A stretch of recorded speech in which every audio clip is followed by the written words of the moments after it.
Hi hello నమస్తే. నిన్న రాత్రి 2 కోర్టు కేసులు ఫైల్ అయినాయి. ఆ 2 కోర్టు కేసుల గురించి మాట్లాడుతున్నాను. ఈ వీడియోలో చాలా ఇంపార్టెంట్. మీరు అందరికీ, దళితులకి, క్రైస్తవులకి, మైనారిటీలకి మీరందరికీ పంపించండి. నేను ప్రతిసారి ఒకటే నమ్ముతాను, ఇవన్నీ కూడా కులాధిపత్యమే. అందుకే రఘురామకృష్ణరాజు గారు గుడి దగ్గరికి వెళ్ళినప్పుడు వాళ్ళ పర్మిషన్ నేను తీసుకోవాలా, వాళ్ళ పర్మిషన్ తీసుకుని మేము రామాలయం కట్టాలా, నాకే ఈ సిచ్యువేషన్ వస్తే ఇంకొకసారి రాకూడదని చెప్పి నేను ఇదంతా చేస్తున్నాను అని అంటే ఆయన తట్టుకోలేకపోయాడు. ఎస్సీలు ప్రశ్నించడం ఓకే, ఇది ఇప్పుడున్న సమస్య కాదు. ఇది మీ ఇళ్లలో పనిచేసేటువంటి పని మనుషులు ఎదురు తిరిగితే బాస్కి ఎక్కడో కాలిద్ది, ఇంటి ఓనర్కి ఇళ్లలో పనిచేసి నువ్వు ఇచ్చే జీతం మీద బతికే వాళ్ళు నిన్ను ప్రశ్నిస్తే నీకు కోపం వచ్చింది. ప్రైవేట్ ఆర్గనైజేషన్లో ఎంప్లాయీస్కి నీకు ఉద్యోగం ఇచ్చినటువంటి బాస్ మీద తిరగబడితే ఆ గంటల్లో నేను సస్పెండ్ చేసి దొబ్బేరని నీకు నేను ఉద్యోగం ఇస్తే నువ్వు నాకు ఎదురు తిరుగుతున్నావు అనే ఫీలింగ్ ఉండింది. పొలిటికల్ పార్టీల్లో షెల్టర్ తీసుకున్నటువంటి షెడ్యూల్ క్యాస్ట్ వాళ్ళు పార్టీ లైన్ దాటితే వెంటనే సస్పెండ్ చేసేస్తారు. ఎందుకంటే మా కింద ఆధారపడి మీరు మమ్మల్ని ప్రశ్నించేది ఏంద్రా అనేది. సో ఇదంతా కూడా ఆధిపత్యం. ఇది ఆధిపత్యానికి సంబంధించి భారతదేశ సమాజంలో కులాధిపత్యం అనేది ఉంది. వీళ్ళ ఆధిపత్యం చలాయిస్తున్నారు చాలా వేల సంవత్సరాల నుంచి, 5,000 సంవత్సరాల నుంచి వాళ్ళ ఆధిపత్యం చలాయిస్తున్నారు. ఇప్పుడు సడన్గా షెడ్యూల్ క్యాస్ట్ ప్రశ్నించడం ఏంటి, వీళ్ళు క్వశ్చన్ చేయటం ఏంటి అనేది తట్టుకోలేరు, ఎవరు తట్టుకోలేరు. ఓకే, ఆయన చెప్పారు కదా వాళ్ళ పర్మిషన్ నేను తీసుకోవాలా, ఎస్సీల పర్మిషన్ అన్నట్టుగా అంటున్నాడు కదా ఆయన దాని వాళ్ళు చూపించే కారణం మతం. ఓకే, వాళ్ళందరూ కన్వర్టెడ్, రాముని గుడికి మేము పర్మిషన్, క్రిస్టియన్స్ అది కాదు, క్రిస్టియన్స్ కాదు, రాముడి గుడి కాదు. వాళ్ళ సమస్య ఏంటంటే ఎస్సీలు ఎదురు తిరిగారు, అది ఓకే సమస్య, అది యాక్చువల్ మెయిన్ సమస్య. సరే, ఇప్పుడు కోర్టు కేసులు 2 గురించి మాట్లాడుతారు. ఒకటి, జాడా శ్రవణ్ కుమార్ కోర్టు కేసు వేసాడు ఈ రామాలయానికి సంబంధించి, ఆకువీడికి సంబంధించి జాడా శ్రవణ్ కుమార్ కోర్టులో కేసు వేసాడని నాకు ఒక లింక్ పంపించారు ఒకరు, దాని గురించి మాట్లాడదాం. ఒక case.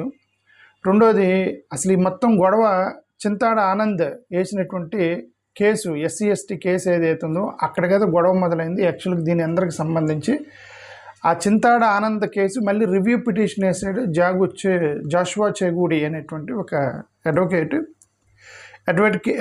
Come pastor, okay, lawyer come pastor అతను. సో అతను he filed review petition in the supreme court.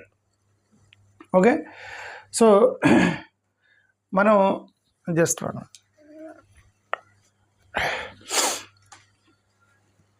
So review petition, ఈ 2 కోర్టు కేసుల గురించి మనం మాట్లాడదాం. ఒకటి, ఫస్ట్ కోర్టు కేసు రామాలయానికి సంబంధించి, ఆకువీడికి సంబంధించి జాడా శ్రవణ్ కుమార్ నిన్న ఒక కోర్టులో కేసు వేసాడు. నేను లోకలర్స్తో మాట్లాడేటప్పుడు నా సలహా నేను వాళ్ళకి ఒకటే చెప్పాను, ఏంటంటే 2 సపరేట్ కేసులు వేయండి. 2 సపరేట్ కేసులు అంటే, ఒకటి ఇది చత్రము, గుడులు కాదు ఇవి, చత్రం. ఇది మెయిన్లీ ఇట్ ఈజ్ చత్రం. మా యొక్క దళిత పోరాట యోధులు, పురాతన కాలంలో ఉన్న పోరాట యోధులు వాళ్ళు ఉద్యమం చేసి ఛత్రాల ఉద్యమంలో భాగంగా మాకు ఇవ్వబడినటువంటి ఒక ఛత్రం ఇది. శ్రీనివాసన్ గారు లాంటి వాళ్ళు వేసినటువంటి ఛత్రం ఇది. కాలానుగుణంగా దాన్ని గుడిగా మార్చారు, అది ఇల్లీగల్ అని చెప్పి ఒక సపరేట్ కేసు వేయండి అని చెప్పాను వాళ్ళ లోకలకి. రెండోది, ఒకవేళ అది చత్రం కాకపోయినా సరే గవర్నమెంట్ ల్యాండ్ కాబట్టి గుడికి అలాట్ చేసే రైటు రెవెన్యూ డిపార్ట్మెంట్కి ఉండేది కాబట్టి, ఒకవేళ 1930s గుడికి వీళ్ళకి అలాట్ చేసి ఉంటే అది రామాలయం కాదు, గొంతేలమ్మ గుడికి అలాట్ చేశారు. ఒకసారి గొంతేలమ్మ గుడికి అలాట్ చేసిన టెంపుల్ని వేరే దేవుడికి అలాట్ చేయకూడదని రూల్ ఉంది. సో గొంతేలమ్మ గుడికి ఒరిజినల్గా అలాట్ చేసినటువంటి ల్యాండ్ అని సపరేట్గా వేరే కేసు, 2 కేసులు సపరేట్ ఫైల్ చేయండి. ఒకటి చత్రం అని separate petitioner, separate case separate పిటిషనర్తో ఇది గొంతెలమ్మ గుడి అని మీరు కేసు ఫైల్ చేయండి. ఫైల్ చేస్తే మీకు న్యాయం జరగవచ్చు.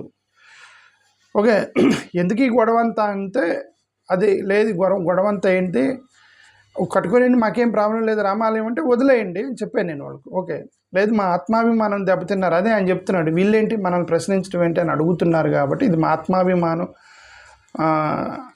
ఆత్మగౌరవానికి సంబంధించిన ఇష్యూ మేము ఫైట్ చేస్తామంటే మీరు ఇలా ఫైట్ చేయండి అని వాళ్ళకి చెప్పాను నేను. ఓకే, బట్ ఇక్కడ కోర్టులో జాడా శ్రవణ్ కుమార్ గారు నిన్న ఒక కోర్టులో కేసు ఫైల్ చేశారు. జాడా శ్రవణ్ కుమార్ గారు ఏం కేసు ఫైల్ చేశారంటే, గవర్నమెంట్ ఆర్డర్ ప్రకారం 2009లో union of India plus state of Gujarat and others 2009లో ఒక జడ్జిమెంట్ వచ్చింది. ఆ జడ్జిమెంట్ ప్రకారం అనాథరైజ్డ్ రిలీజియస్ స్ట్రక్చర్స్ని, టెంపుల్ కానీ, గుడి కానీ, మాస్క్ కానీ, చర్చిలు కానీ పబ్లిక్ రోడ్లో కానీ, పార్కుల్లో కానీ, గవర్నమెంట్ పబ్లిక్ ల్యాండ్లో కానీ మీరు కట్టడానికి లేదని ఒక ఆర్డర్ ఉందన్నమాట. ఏమిటి? పబ్లిక్ రోడ్లు, పార్కులు, గవర్నమెంట్ పబ్లిక్ ల్యాండ్లో, గవర్నమెంట్ భూముల మీద మీరు ఎలాంటి గుడులు, రిలీజియస్ స్ట్రక్చర్స్ కట్టకూడదని ఒక ఆర్డర్ ఉంది 2009లో. దాన్ని బేస్ చేసుకొని ఇది ప్రభుత్వ భూమి, పోరంబోకు ల్యాండ్ అని ఉంది కాబట్టి పోరంబోకు ప్రభుత్వ భూమి, గుడి అని ఉంది. ప్రభుత్వ భూమిలో మీరు గుడి కట్టకూడదని ఈయన కోర్టులో కేసు వేశారు నిన్న జాడా శ్రవణ్ కుమార్ గారు. అంటే మరి ఆయన ఉద్దేశం మరి అది అంటే గవర్నమెంట్, నా ఉద్దేశం ప్రకారం, as per as my knowledge is concerned, ప్రభుత్వ భూమిని already assigned to parks, assigned to road, assigned to ఏదో సమ్ డిపార్ట్మెంట్కి అసైన్ చేసిన ల్యాండ్ల మీద గుడులు, చర్చిలు అవి కట్టకూడదు. 100% 2009 యొక్క జడ్జిమెంట్ అదే. మీరు ఆల్రెడీ పబ్లిక్ రోడ్డుకి ఇచ్చారు, అది పార్కులకి ఇచ్చారు, లేదంటే గవర్నమెంట్ ఆసుపత్రికి అలాట్ చేశారు, వాటిలో మీరు గుడులు, టెంపుల్, మసీదులు కట్టడానికి లేదని ఆర్డర్ అనమాట అది. బట్ ఖాళీగా ఉన్న ల్యాండ్ని రెవెన్యూ డిపార్ట్మెంట్ గుడులు కట్టుకోవడానికి ప్రజలకి అసైన్ చేయవచ్చు అని, ఒకవేళ ఆ యాంగిల్లో ఏమన్నా వీళ్ళు గుడికి అలాట్ చేసి ఉంటే, ఒకవేళ ఇది ఆల్రెడీ అసైన్డ్ ల్యాండ్ అయితే మరి అక్కడ గుడి కట్టవచ్చు కదా అని వాళ్ళ అపోనెంట్ వాళ్ళు ఆర్గ్యూ చేయొచ్చు వాళ్ళు. ఇప్పుడు మేబీ బహుశా జాడా శ్రవణ్ కుమార్ గారు ఇది వేయటానికి కారణం ఇది పబ్లిక్. ఇప్పుడు ఆయన ఏమన్నారు, గవర్నమెంట్ భూముల మీద గుడులు కట్టకూడదు అనేది వేసాడు జాడా శ్రవణ్ కుమార్. అంటే అది ఫస్ట్ ఆఫ్ ఆల్ అది గుడి కాదని ఆర్గ్యూ చేయాలి కదా. గుడి ల్యాండ్ కాదు, అది ప్రభుత్వ భూమి అంటే అదే చెప్తున్నా. ఫస్ట్ చత్రం అని వేయండి అని చెప్పాను మన వాళ్ళకి. బహుశా అది ఆర్గ్యూ చేస్తారేమో, నాకు తెలియదు వాళ్ళు ఎలా వేసారనేది జాడా శ్రవణ్ కుమార్ గారికే తెలియాలి. బట్ జస్ట్ కేసు చెప్తున్నా మీకు. ప్రభుత్వ భూముల మీద మీరు గుడులు కట్టకూడదని వేసాడు ఆయన. ఓకే, అంటే అర్థం అది టెంపుల్ ల్యాండ్ కాదు, గవర్నమెంట్ ల్యాండ్ అని ప్రూవ్ చేయాలి ఫస్ట్ ఆయన. మరి దాని మీద అడంగాల్లో గుడి అని ఉంది కదా, అది ఆల్రెడీ గుడికి అసైన్ చేశారు కదా, అవతల వాళ్ళు ఆర్గ్యూ చేస్తారు 100%. మరి దీని ఆ అడంగల్ అనేది రాంగ్ అని ప్రూవ్ చేయాలి ఇప్పుడు జాడా శ్రవణ్ కుమార్. ఏం జరిగింది తెలీదు, బట్ ఈజ్ ఎక్స్పీరియన్స్డ్ అడ్వకేట్.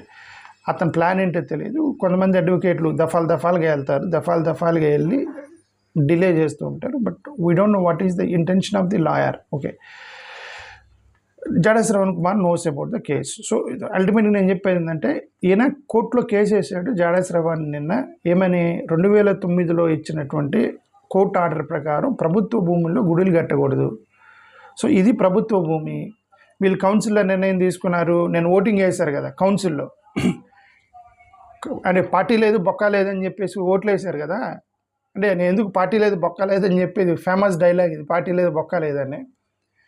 అదే వైసీపీ వాళ్ళకి చెప్పారట, అది జెన్యున్గా ఎవరిదైతే వాళ్ళకి ఓటు వేయండి అని అంటే, ఒక ఎస్సీ కౌన్సిలర్ తప్ప మిగతా వాళ్ళు మొత్తం రామాలయం కట్టాలని చెప్పి వేసారు పార్టీకి వ్యతిరేకంగాని ఇతను చెప్పిన ప్రకారం.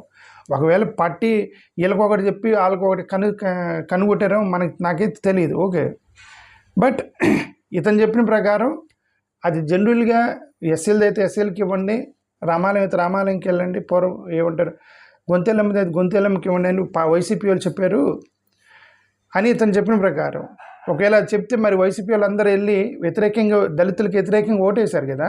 అంటే అందుకే పార్టీ లేదు బొక్క లేదని, కులం వచ్చిన తర్వాత పార్టీలు చూడరు, ఏం చూడరు, వీళ్ళేంద్ర ఎస్సీలు ఎదురు తిరగటం ఏంద్రని ఎస్సీ కౌన్సిలర్స్ మొత్తం వెళ్ళి వ్యతిరేకంగా దళితుల యొక్క సమాజానికి వ్యతిరేకంగా ఓటేశారు. వైసీపీ కౌన్సిలర్స్ కూడా, అంటే వైసీపీ కౌన్సిలర్లు, టీడీపీ కౌన్సిలర్లు, జనసేన మొత్తం కూడా ఆధిపత్య కులానికి సంబంధించిన వాళ్ళు మొత్తం వెళ్ళి దళితులకు వ్యతిరేకంగా ఓటేశారు, పార్టీ లేదు బొక్క లేదని.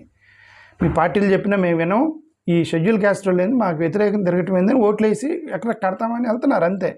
Simply it. అందుకే అంబేద్కర్ అన్నాడు, స్వామి నువ్వు ఎన్ని వేదాలు చెప్పు, ఎన్ని మంత్రాలు చెప్పు, నువ్వు ఎంత దేవుడి గురించి, ధర్మం గురించి చెప్పు, నువ్వు అల్టిమేట్గా మీ యాక్టివిటీస్లో మమ్మల్ని తొక్కటానికి ప్రయత్నం చేస్తున్నారు.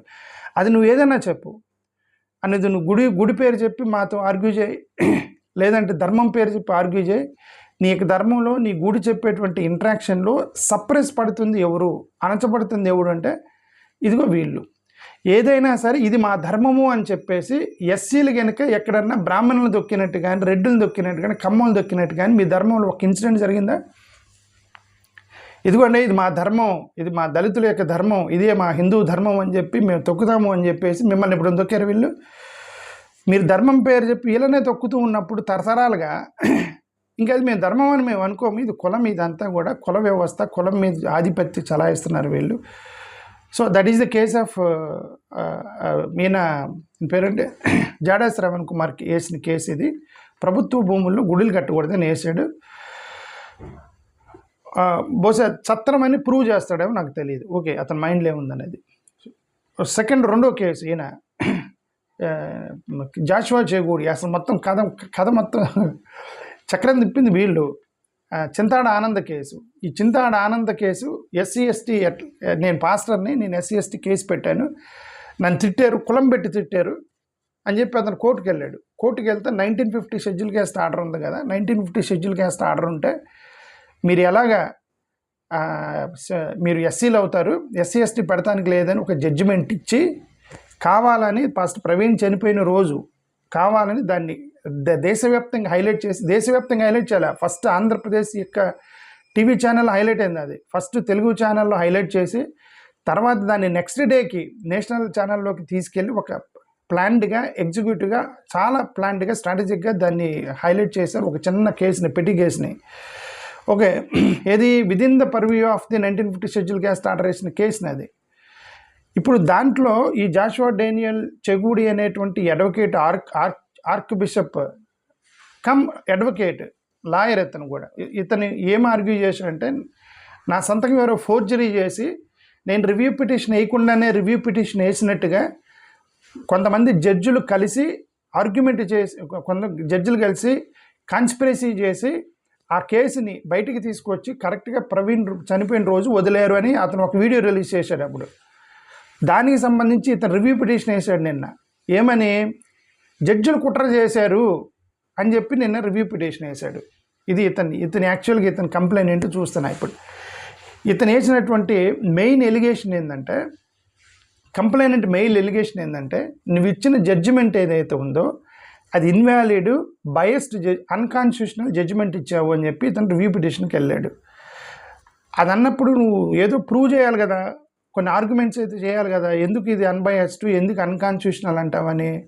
ఇతను చెప్పింది ఏంటంటే జడ్జిమెంట్ బయస్డ్, ఎందుకంటే జడ్జిల మధ్య సంబంధాలు ఉన్నాయని ఇక్కడ ఆర్గ్యుమెంట్ పెట్టుకొచ్చాడు ఇతను, జాషువా చెగూడి. అంటే ఇద్దరు జడ్జిల మధ్య ఎవరైతే జడ్జిలు ఇచ్చారో, జడ్జిమెంట్లు ఇచ్చారో వాళ్ళిద్దరు కొలీగ్స్, వాళ్ళిద్దరు కలిసి చాలా సంవత్సరాలు పనిచేశారు వాళ్ళిద్దరూ అనేది ఇతని యొక్క మెయిన్ ఆర్గ్యుమెంట్ పెట్టుకుని రివ్యూ పిటిషన్ వేశాడు. మోర్ ఓవర్ ప్రొసీజరల్ రూల్స్ని వైలేట్ చేశారని ఇతను వేశాడు. ఇది న్యాచురల్ జస్టిస్కి, కాన్స్టిట్యూషనల్ ప్రిన్సిపల్స్కి, లీగల్ ప్రొసీడింగ్స్కి వైలేట్ చేస్తూ జడ్జిమెంట్ ఇచ్చారు అనేది ఇతను మేజర్గా చేశారు. దీంట్లో ఒక కుట్రను ఆరోపించాడు. దీంట్లో జాషువా చెగూడి కుట్ర ఉంది దీంట్లో అని చెప్పి అతను చేశాడు.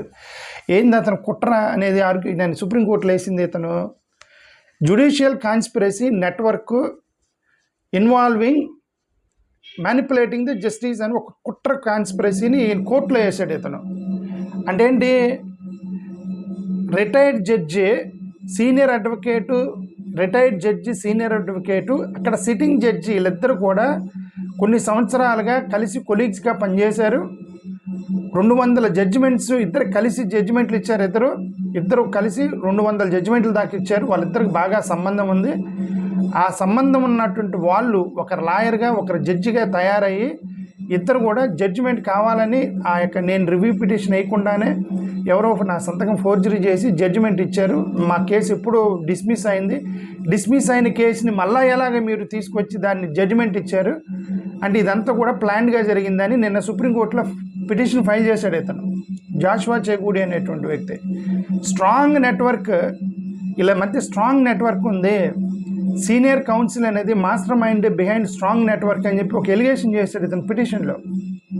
ఎవరో మరి ఒక సీనియర్ కౌన్సిల్ ఉన్నాడట, ఆయన మాస్టర్ మైండ్, ఒక కాన్స్పిరసీ చేశాడు. వీళ్ళందరూ జడ్జిలు, ఇద్దరు సిట్టింగ్ జడ్జిలు తీసుకెళ్ళి ఇతను పిటిషన్కి వెళ్లకుండానే ఎవరో పిటిషన్ వేసి దాన్ని కరెక్ట్ ప్రవీణ్ చనిపోయే రోజు దాని జడ్జిమెంట్ని బయటికి తీసుకొచ్చి తెలుగు ఛానల్లో కొట్టి తర్వాత నేషనల్ ఛానల్లోకి తీసుకెళ్ళి ఇదంతా కూడా ఒక స్ట్రాంగ్ నెట్వర్క్ జరిగిందని ఇతను ఆయన వేసినటువంటి కోర్టు పిటిషన్లో మెన్షన్ చేశాడు. ఇవన్నీ జాషువా చెగోడి నిన్న పిటిషన్ ఫైల్ చేశాడు. ఇతను హైకోర్టు, సుప్రీంకోర్టు కేసెస్ని ఈ నెట్వర్క్ ఏదైతే అతను ఎలిగేషన్ చేశాడో, ఒక మాస్టర్ మైండ్ ఉన్నాడు, పెద్ద నెట్వర్క్ చేసే వ్యక్తి అని ఎవరైతే ఉన్నారో, ఈ నెట్వర్క్ కలిగినటువంటి ఈ ఈ ఇన్ఫ్లుయెన్షియల్ పర్సను గతంలో కొన్ని హైకోర్టు కేసుల్ని, సుప్రీంకోర్టుని ఇన్ఫ్లుయెన్స్ చేశాడు.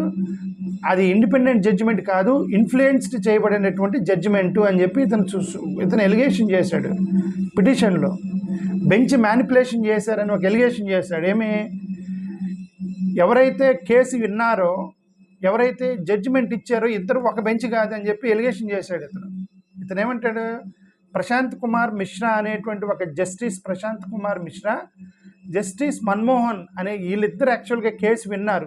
వీళ్ళు ఆర్గ్యుమెంట్ చేసినప్పుడు కేసు వింది రిజర్వ్ చేశారు. వీళ్ళిద్దరు కేసు విని ప్రశాంత్ కుమార్ మిశ్రా, జస్టిస్ మన్మోహన్ అనేవాళ్ళు. కానీ జడ్జిమెంట్ ఇచ్చింది ప్రశాంత్ కుమార్ మిశ్రా ప్లస్ జస్టిస్ అంజయ్య అనేవాళ్ళు జడ్జిమెంట్ ఇచ్చారు. అంటే ఎవరైతే కేసు విన్నారో, ఎవరైతే కేసుని రిజర్వ్ చేశారో వాళ్ళు కాకుండా వేరే జడ్జిలు జడ్జిమెంట్ ఇచ్చారు. ఇది ఇల్లీగల్, మ్యానిపులేటెడ్ అని ఇతను కోర్టులో వేసాడు నిన్న పిటిషన్లో జాషువా చెగోడి. ఓకే, కోర్టు రికార్డ్స్ని ఆల్టర్ చేశారు. రికార్డింగ్ ప్రొసీడింగ్స్ అనే దాన్ని మీరు రియాలిటీగా లేవు. జడ్జి నేమ్స్ మిస్ అవుతున్నాయి. అఫీషియల్ రికార్డ్స్లో జడ్జిల నేములు ఉండాలి కదా, జడ్జిల పేర్లు ఎక్కడ లేవు మీరు ఇచ్చిన ఆర్డర్లో. ఎవరు అక్కడ ప్రజెంట్ అయ్యారనేది అక్కడ యాక్చువల్గా మీరు మెన్షన్ చేయలేదు. ఇదంతా కూడా కోర్టు రికార్డ్స్ని ట్యాంపర్ చేశారు, మ్యానిపులేట్ చేశారని చెప్పి ఈ పిటిషన్లో మీ ఎలిగేషన్ చేశాడు ఇతను జాషువా చెగోడి అనే వ్యక్తి.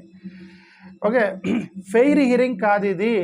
లాయర్ అనే వ్యక్తిని ఆర్గ్యూ చేయడానికి టైం ఇవ్వలేదు, క్లోజ్ చేసేసారు లాయర్ని మాట్లాడకుండా. రెస్పాండెంట్స్ సబ్మిషన్స్ చాలా లేట్గా ఇచ్చారు. కోర్టు అయినా సరే యాక్సెప్ట్ చేసింది, లేట్గా వచ్చింది మీరు యాక్సెప్ట్ చేయకూడదు, అయినా యాక్సెప్ట్ చేశారు. సో దీన్ని రిగ్గింగ్ చేశారు అన్నట్టుగా తన ఎలిగేషన్ చేశాడు. కోర్టులో రివ్యూ పిటిషన్ వేసాయి. లోయర్ కోర్ట్స్లో ఇన్ఫ్లుయెన్స్ చేయబడ్డారు, లోయర్ కోర్ట్స్లో జడ్జిల్ని ఇన్ఫ్లుయెన్స్ చేశారు. ఇదంతా కూడా సిస్టమేటిక్గా జరిగింది అనేది ఇతని యొక్క ఆరోపణ. ఇతను తీసుకెళ్ళి సుప్రీంకోర్టులో వేసాడు నిన్న జాషువా చెగోడి అనే వ్యక్తి. లీగల్ కాన్స్టిట్యూషనల్ యాంగిల్ అతని మెయిన్ ఆర్గ్యుమెంట్ ఏంటంటే 1950 ప్రెసిడెన్షియల్ షెడ్యూల్ క్యాస్ట్ ఆర్డర్ ఏదైతే ఉందో అది ఇన్వాలిడ్, అన్కాన్స్టిట్యూషనల్.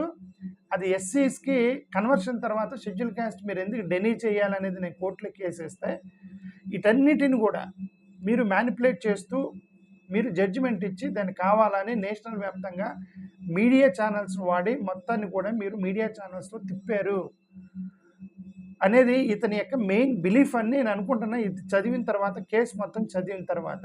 సో ఇది యాక్చువల్గా జాషువా చెగోడి వేసినటువంటి సుప్రీంకోర్టులో పిటిషన్ నిన్న నైట్ వేసాడు ఇతను. ఓకే, అయితే మెయిన్ కేసు పెండింగ్ ఉంది 2004లో. అదే మనం ఒకటైతే అర్థం చేసుకోవాలి ఏంటంటే, we have to understand one thing, that there are 2 cases are different. ఇప్పుడు జాషువా చెగోడి వేసిన కేసు డిఫరెంట్.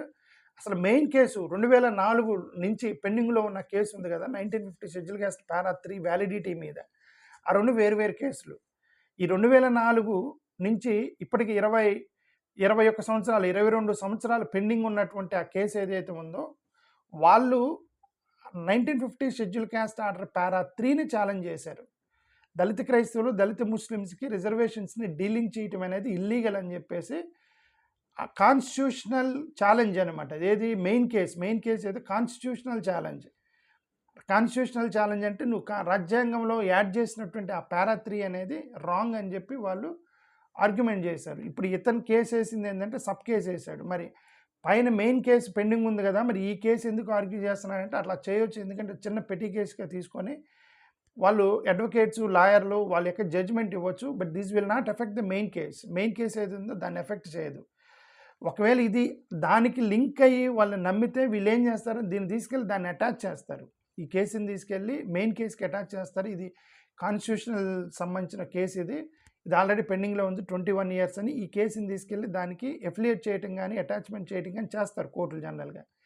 అలా చేయకుండా జడ్జిమెంట్ ఇచ్చారు అంటే within the 1950 schedule caste order para 3లో వాళ్ళు జడ్జిమెంట్ ఇవ్వడానికి ట్రై చేసినట్టున్నారు. మరి ఈ యొక్క లాయర్ల ఆర్గ్యుమెంట్ ఏంటి అనేది వాళ్ళకి బాగా తెలుసు. ఇది within the 1950 schedule case order para 3లో అయితే మరి ఆ కేసు మీరు ఎస్ఎల్గా పరిగణించబడరు. But 1950 schedule caste order para 3నే మీరు ఛాలెంజ్ చేస్తే అది మెయిన్ కేసు, అది మెయిన్ కేసులోకి వెళ్ళి అటాచ్ చేస్తారు ఈ కేసుని తీసుకెళ్ళి. బట్ దీని గురించి నేను ఇప్పుడు ఎందుకు మాట్లాడుతానంటే, ఇతను ఆరోపణ చేశాడు డైరెక్ట్గా పిటిషన్లోనే, జడ్జిలు మ్యానిపులేట్ చేశారు, జడ్జిలు అన్యాయం చేశారు, జడ్జిలు కుట్ర చేశారని ఆరోపణ చేశాడు పిటిషన్లో. అందుకని ఈ కేసుని నేను మీకు ఎక్స్ప్లెయిన్ చేశాను. ఇప్పుడు గతంలో మెయిన్ కేసు యొక్క మెయిన్ ఆర్గ్యుమెంట్ ఏంది, సింపుల్గా నక్షల్లో మెయిన్ కేసు ఏంటి, ఇది constitutional challenge to constitution schedule caste order 1950 పారా 3 ఏదైతే ఉందో, ఎస్సీలకి మతం పేరు మీద డెనీ చేసే రైటు లేదు. ఒకటే సింపుల్గా, ప్రెసిడెంట్ రాజ్యాంగానికంటే హైయెస్ట్ వ్యక్తి కాదు. ప్రెసిడెంట్ రాష్ట్రపతికి రాజ్యాంగాన్ని ఉల్లంఘించే హక్కు రాష్ట్రపతికి లేదు, రాజ్యాంగాన్ని ఉల్లంఘించే హక్కు పార్లమెంట్కి కూడా లేదు అనేది మెయిన్ కేసు వాళ్ళు వేసింది. రాజ్యాంగంలో ఆర్టికల్ 14, 15, 16, 17, 19 అప్ టు 25 అందరూ సమానమే అనేటువంటి రాజ్యాంగంలో రాయబడ్డాయి. అందరూ సమానమే అని రాయబడ్డప్పుడు మీరు రాజ్యాంగ ఉల్లంఘన చేసి పార్లమెంట్లో బిల్లులు పెట్టడం తప్పు, రాజ్యాంగ ఉల్లంఘన చేసి ప్రెసిడెంట్ ఆర్డర్ ఇవ్వడం తప్పు అనేది మెయిన్ ఆర్గ్యుమెంట్. కోర్టు 22 సంవత్సరాల నుంచి పెండింగ్లో ఉంది అది కాన్స్టిట్యూషనల్ ఛాలెంజ్ మీద. వాళ్ళు ఏం ఆర్గ్యూ చేస్తున్నారు, ఇది మెయిన్ కేసు. ప్రజెంట్ కేసు అంటే ఇది స్పెసిఫిక్ చింతాడ ఆనంద కేసు. ఇది ఇండివిజువల్ ఎలిజిబిలిటీ, నేను ఎస్సీనా కాదా అని ఇతను వేసాడు కోర్టులో కేసు. దానికి లింక్ చేశాడు. ఒకవేళ దీనికి లింక్ ఉందంటే తీసుకెళ్ళి దాంట్లో పడేస్తారు, లేదు అంటే దీనికి మళ్ళీ జడ్జిమెంట్ ఇస్తారు, లేదా డిస్మిస్ చేయడం ఏదో ఒకటి చేస్తారు. మనం చూద్దాం వీళ్ళు ఏం పిటిషన్ వేశారనేది. అయితే డిఫరెంట్ యాక్షన్గా డిఫరెంట్ కేసుగా ఫైల్ చేశారు కాబట్టి ఇప్పుడు ఇతను ఆరోపణ చేశాడు కాబట్టి జడ్జిమెంట్ల మీద బహుశా వాళ్ళు తీసుకోవచ్చేమో కేసుని, మనం చూద్దాం. ఇది మెయిన్ కేసుని ఎఫెక్ట్ చేసిద్దంటే మెయిన్ కేసుని ఎఫెక్ట్ చేయదు. ఇది మెయిన్ కేసుని ఇది ఇక్కడ పాజిటివ్ వచ్చింది కాబట్టి అక్కడ పాజిటివ్ వచ్చే అవకాశం ఉండదు, ఇక్కడ నెగిటివ్ వస్తే అక్కడ నెగిటివ్ ఉంటుందంటే డైరెక్ట్గా ఎఫెక్ట్ చేయకపోయినప్పటికీ బట్ ఎక్కడో ఒకసాట ఇది ఎఫెక్ట్ కొట్టింది. ఎక్కడో ఒకసాట ఏంటంటే ఇప్పుడు ఆల్రెడీ రిఫర్ చేస్తారు, ఇదిగో మొన్న కదా జడ్జిమెంట్ ఇచ్చారు మీరు, సో దీని ప్రకారం ఇది రాంగ్ అని చెప్పి మెయిన్ కేసు డెఫినెట్గా ఎఫెక్ట్ కొట్టిద్ది అనమాట. సో కాబట్టి ఇప్పుడు గవర్నమెంట్ ఆర్గ్యూ చేస్తుంది, మేజర్గా గవర్నమెంట్ ఆర్గ్యూ చేస్తుంది ఏంటంటే షెడ్యూల్ క్యాస్ట్ స్టాటస్ అనేది రిలీజియన్ స్పెసిఫిక్. ఈ ఎస్సీ స్టాటస్ అనేది హిందువులకు మాత్రమే అని గవర్నమెంట్ ఆర్గ్యూ చేస్తుంది. ఓకే, వీళ్ళు కోర్టులో మెయిన్ కేసు, ఇప్పుడు ఈయన చింతానానంద కేసు కాదు, మెయిన్ కేసు ఎన్సిడిసి వాళ్ళు వేసింది, ప్లస్ ఈయన విజయ్ కుమార్ ఎవరు బ్రదర్ ఉన్నారు కదా, వాళ్ళందరూ వేసిన కేసు ఏంటంటే వాళ్ళు మేజర్గా వాళ్ళు చేస్తుందంటే గవర్నమెంట్ హిందువులకు మాత్రమే అని అంటే, క్యాస్ట్ అనేది ఎక్కడైనా మొదలవనండి అది మొత్తం దేశవ్యాప్తంగా పాకింది. క్యాస్ట్ అనేది ఇప్పుడు సోషల్ ఇష్యూ, రిలీజియస్ ఇష్యూ కాదు. అంటే జస్ట్ లైక్ కరోనా వైరస్ అనేది చైనీస్ ల్యాబ్ నుంచి రిలీజ్ అయింది, కరోనా వైరస్ అనేది చైనీస్ ల్యాబ్ నుంచి రిలీజ్ అయితే ఇప్పుడు చైనా వాళ్ళకే నువ్వు వ్యాక్సిన్ వేస్తానంటే ఎలాగా, అది ఎక్కడి నుంచైనా రిలీజ్ అవ్వనండి, ప్రపంచవ్యాప్తంగా వెళ్ళి అందరిని చంపేసింది కదా, అందరికీ వ్యాక్సిన్ వేయాలి కదా అనేది మెయిన్ ఆర్గ్యుమెంట్. వీళ్ళు ఏం చేస్తున్నారు, లేదు ఈ యొక్క కరోనా వైరస్ అనేది చైనీస్ ల్యాబ్ నుంచే రిలీజ్ అయింది, చైనీస్కే మీరు వ్యాక్సిన్ వేయాలి, వాళ్ళకే హక్కు ఉంది, మిగతా వాళ్ళ దగ్గర చైనీస్ అంటే మొత్తం పాకింది కదా. అలాగే ఇప్పుడు వీళ్ళు చేసే ఆర్గ్యుమెంట్ ఏంటంటే, నీ కులం అనేది హిందూ మతంలోనే ఉండనివ్వండి, but it affected all the religions, the social issue అయింది, సో కాబట్టి you need protection to all the communities అని మెయిన్గా ఆర్గ్యూ చేస్తున్నారు మన యొక్క ఆర్గ్యుమెంట్స్ కోర్టులో. కన్వర్షన్ అనేది డిస్క్రిమినేషన్ని తీసేస్తుందని గవర్నమెంట్ ఆర్గ్యూ చేస్తుంది. ఏమని, ఇదిగోండి వాళ్ళు ఒకసారి మతం మారితే ఇంకో కుల వివక్ష ఉండదు అని చెప్తున్నారు వాళ్ళు. సోషల్ స్టిగ్మా అనేది if it is a social issue, if it is a religious issue you are right, if it is a religious issue you are right. టెంపుల్లోకి రానిచ్చేవాళ్ళు కాదు, టెంపుల్లోకి చేసేవాళ్ళు డిస్క్రిమినేషన్ ఉంది, కానీ చర్చిలోకి రానిస్తారు, చర్చిలో డిస్క్రిమినేషన్ లేదు. So if it is a religious issue you are right that after conversion there is no discrimination, but it is a social issue. అదే చెప్తున్నాను, ల్యాబ్ ఎక్కడి నుంచి అని చైనా ల్యాబ్ నుంచి రిలీజ్ అయిన కరోనా ప్రపంచవ్యాప్తంగా వెళ్ళి లక్షల మంది చంపేసింది కదా. అలాగే ఈ కులం అనేది ఎక్కడి నుంచి అని మొదలవనండి, బట్ ఇది అందరం చంపేసింది కాబట్టి నవ్ ఇట్ ఈస్ సోషల్ అయినప్పుడు, సోషల్ స్టిగ్మా అయినప్పుడు the discrimination is continuing even to the Christians. ఒకటి క్రిస్టియన్గా మారినంత మాత్రాన వీడి క్రిస్టియన్ అయ్యాడరా వాడికి నమస్కారం పెడతలేదు, ఆయన కూడా కులం పెట్టి తిడుతున్నారు, వాడిని కూడా పెడుతున్నారు. బొచ్చు నువ్వు క్రిస్టియన్ అయితే ఎవడికి రాబాయ్, నువ్వు మాలోడు అని చెప్పి అంటున్నారు, మాదిగోడు అని చెప్పి తిడుతున్నారు. ఇది సోషల్ స్టిగ్మా ఇది అనేది వీళ్ళ ఆర్గ్యుమెంట్. ఆర్టికల్ 341 ఇది మెయిన్ డిబేట్. ఇది article 341 of the Indian constitution అనేది రాష్ట్రపతికి హక్కు ఉంది అని గవర్నమెంట్ ఆర్గ్యూ చేస్తుంది.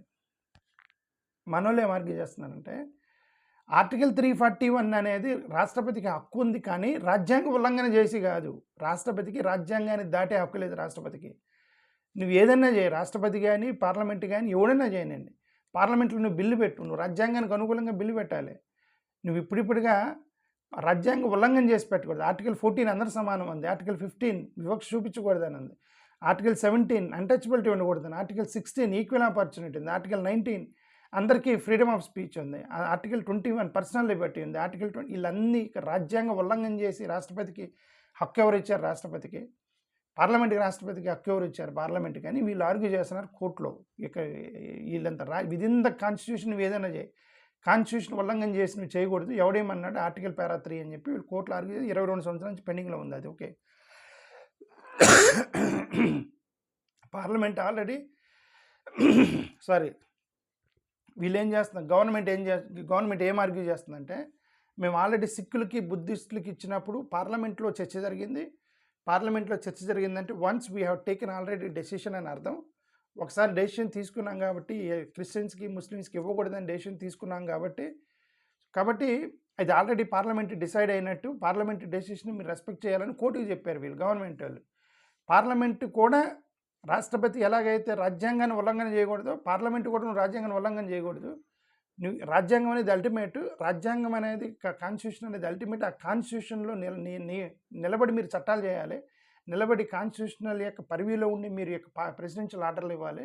మీ ఇష్టం వచ్చినట్టు కుదరదు. ఇది ఈక్వాలిటీని దెబ్బతింటుంది. అందరూ సమానం అన్నప్పుడు మత ప్రాతిపదికన డివిజన్ చేసే హక్కు రాష్ట్రాలకు కానీ ఎవరికి కానీ రాష్ట్రపతికి కానీ గవర్నమెంట్ ఏ ప్రభుత్వానికి కూడా రాజ్యాంగ ఉల్లంఘన చేసే హక్కు లేదని చెప్పి వీళ్ళు ఆర్గ్యూ చేస్తున్నారు. అది పెండింగ్లో ఉంది. రిజర్వేషన్ అనేది ఫండమెంటల్ రైట్ కాదు అని చెప్పి ఆర్గ్యూ చేస్తున్నారు. ఎవరు? గవర్నమెంట్ ఈస్ ఆర్గ్యూయింగ్ రిజర్వేషన్ అనేది ఫండమెంటల్ రైట్ కాదు, మేము ఇచ్చే ఫెసిలిటీ ఒక స్కీము మాత్రమే అని ఆర్గ్యూ చేస్తుంది. బట్ ఈక్వాలిటీ, నువ్వు రిజర్వేషన్ ఫండమెంటల్ రైట్ కాదన్న ఫైన్, అంతవరకు ఓకే. నువ్వు రిజర్వేషన్ ఎత్తే అందరికీ ఎత్తాయి, లేదు ఇస్తానంటే అందరికీ ఇదేంటి వీళ్ళకి మాత్రమే ఇస్తాము, హిందువులకు మాత్రమే ఇస్తాను, క్రిస్టియన్స్కి ముస్లిమ్స్కి ఇవ్వము అంటే ఈ వివక్ష అంటే ఒక తల్లికి పుట్టిన ఇద్దరు పిల్లల్ని వీడికి మాత్రమే ఇస్తారు, ఇది మా తెలుగుదేశం వాళ్ళకే మేము భోజనం పెడతాము, వేరే వైసీపీ వాళ్ళు రాకంటారు అని చెప్పి ఇదేం పొలిటికల్ పార్టీనా? మీ టీడీపీ వాళ్ళకే ఇస్తాము, వైసీపీ వాళ్ళకి ఏమో అని చెప్పి ఇది వివక్ష కదా, అది గవర్నమెంట్ లా ప్రకారం వివక్ష కదా. సో ద ఈక్వాలిటీ బేస్ మీద ఆర్గ్యూ చేస్తున్నారు. ఇది ఫండమెంటల్ రైట్ కాదా అనేది that is different issue. But actually reservation is fundamental right. ఎందుకంటే రాజ్యాంగంలో రాశాడు అణగారిన వర్గాలని పైకి తీసుకురావాలని, అంబేద్కర్ ఫండమెంటల్ రైట్గా ఇచ్చాడు, దాన్ని కాదు అని చెప్పి ఆర్గ్యూ చేస్తున్నారు వీళ్ళు కోర్టులో. సరే కాదే తీసేది మొత్తానికి బీగే సగం బీగేది ఏందని వీళ్ళకి ఆర్గ్యూ చేస్తున్నారు.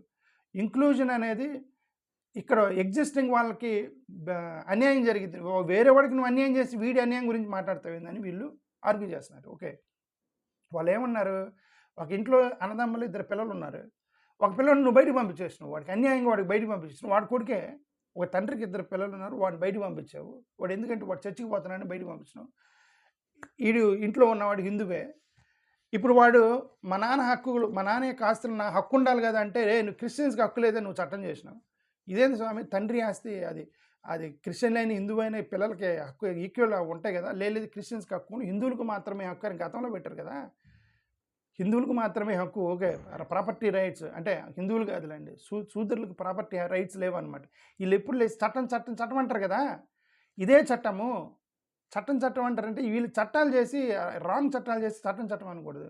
ఇప్పుడు వీళ్ళు ఏమంటారంటే ఒక తండ్రి బయటికి వెళ్తే పిల్లల్లో ఒకడు బయటికి వెళ్ళినోడు నాకు హక్కు అడిగితే, నువ్వు వస్తే వీడికి అన్యాయం జరిగిద్ది అని స్వామి, అన్యాయంగా నేను బయటకు పంపించేసి నువ్వు వస్తే పెద్దోడికి అన్యాయం జరిగిద్ది అని, ఇద్దరు పిల్లల్లో ఇద్దరికి ఈక్వల్ రైట్స్ ఉండాలి కదా. ఓకే, సో ఇది రాంగ్ చేస్తున్నారు వీళ్ళు.